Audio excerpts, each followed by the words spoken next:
Hello hello good morning everyone. आज मोर दिनटी आरंभ होता एमती चूड़ा और कदली। विश्वास करूँ मु चूड़ा कदली केवे भी घरे थिला बेले खाएनी, बस हॉस्टेल ही खावाई पड़ूँ। आउ जेहेतु यहाँ हेल्दी मुझे धीरे धीरे हेल्दी रुटीन गुड़ाक आपणाऊँ से चूड़ा कदली अंगूर आपेल युड़ा ही खावाई पड़ूँ। देन मुझे बसिगली पाठ पढ़ापी। पाठ तो चलता है सहित मो पार्टी भी चलता है। मुझे गोटे खाऊरी झील मो पार्टी बंद है मुझे रहीपे।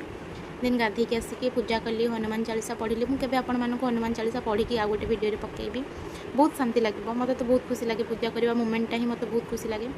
पूजा सरला पुणी किसी समय पढ़ली हेल्ले तार क्लिपटा ना। आज मो मिल वाला खाଇବା दे नाला से मु 10 टंकार भात किणिक आनी रसुण आचार कुरकुरी और कंचा टमाटर दला लगे भात खाईदेली। जहाँ जमी आडजस्ट करने ही पड़ो कारण ये तो मो माँ ना ना जहाँ को जिते जहाँ दरकार अर्डर देकी खाईदे पारि बापा होटेल खाइला भाया तो से जहाँ जमी आडजस्ट करदेली। देन इवनिंग रे जेहेतु पुणी मिल वाला खाଇବା दबनी से बाहर किसी भी किणी खाइबी तो पिज्जा खाईदेली बस दिन टी एमती सरीगला। रूम को आसला